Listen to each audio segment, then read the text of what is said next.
This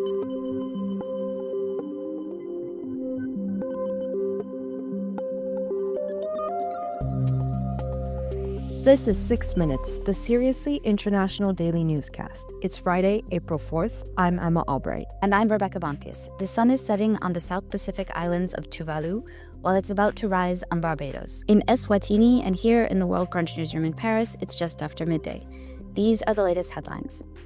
The impeachment of South Korea's suspended president is upheld. Israeli attacks on Gaza schools kill 33. In our More Than a Minute feature, we discover how neo-Nazis are using emojis to communicate on social media, and today's quiz question checks in on a possible next owner of TikTok. Our top story today is global markets dropping for a second day as U.S. President Donald Trump's raft of worldwide tariffs continued to spark fears of a major economic downturn. European markets fell on opening on Friday, following further declines on the Asian markets. Japan's Nikkei index was hardest hit, closing down 3%. Concerns that a global trade war could hurt energy demand pushed oil prices down nearly 2% on Friday, putting them on track for the worst week in months. In South Korea, the Constitutional Court has voted unanimously to uphold Parliament's decision to impeach President Yoon Suk-yeol over his short-lived declaration of martial law in December. The ruling was met with jubilation and despair among pro- and anti-Yoon protesters, with both groups taking to the streets ahead of the verdict. With Yoon definitively removed from office, a snap election must be held within 60 days. In Gaza, local authorities say that at least 33 Palestinians have been killed and more than 100 wounded in Israeli airstrikes on 3 schools housing displaced people in the Tafar district of Gaza City. This comes as the Israeli military said on Friday that IDF forces have moved into an area of northern Gaza to expand what they call a security zone around the edge of the enclave. At a NATO summit in Brussels today, the foreign ministers of Britain and France accused Russian President Vladimir Putin of dragging his feet in the ceasefire talks to end the war in Ukraine. France's Jean-Noël Barrot stressed that Ukraine had accepted ceasefire terms 3 weeks ago and that Russia now, quote, owes an answer to the United States. In Uzbekistan, the leaders of the EU and 5 Central Asian countries are holding their first summit on Friday to discuss ways to boost trade and other ties. This comes amid intensifying competition from Russia and China in the region. Our More Than a Minute feature today comes out of Germany, where we discover how neo-Nazis are using emojis as secret codes to communicate on social media.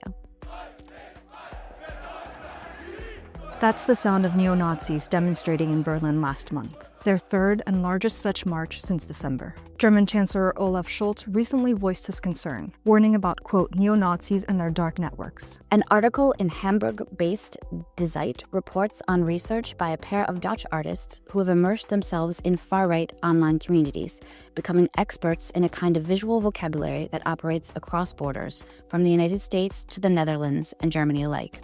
Emma, tell us more about these findings.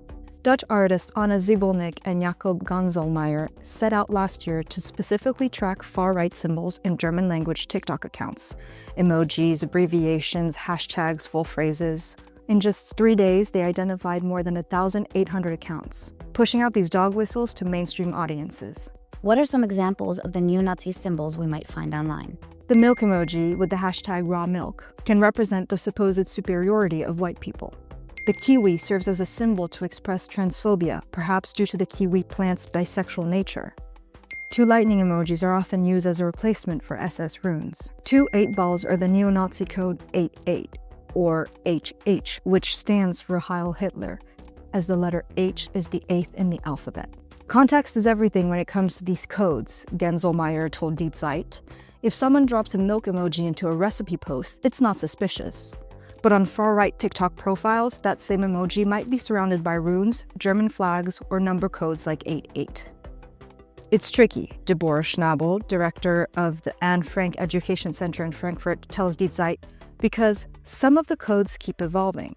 But the psychologist says that the tech companies show little inclination to crack down on far-right movements using their platforms. TikTok's own guidelines state that it is forbidden to promote hateful ideologies, whether the content is explicit or implicit. Still, it is notable that ByteDance, the Chinese company that owns TikTok, recently cut the number of moderators for German-language content. And in the US, after President Trump took office, Mark Zuckerberg, who runs Facebook and Instagram, announced that freedom of expression would now take precedence over content moderation. We're closing things out today with our daily quiz question. The clock is ticking to find a buyer for TikTok, which faces a US ban if its Chinese owner does not sell the app by the weekend. Among the following companies, which is not a serious bidder? A. Amazon, B. Oracle, C. OnlyFans, D. MySpace. The correct answer is D. OnlyFans founder Tim Stokely has reportedly made a last-minute bid to acquire TikTok, competing with other bids from Amazon or Oracle, but not MySpace. The video app has just a few days left to either divest from its China-based parent company ByteDance or face a ban in the United States over national security concerns. That's the latest from around the world. If you like this podcast, we'd really appreciate it if you could help us out with a follow, share, and a 5-star rating on your preferred podcasting platform. For more of the best of the international press delivered exclusively in English, visit us at worldcrunch.com. We'll see you here on Monday. Bon weekend.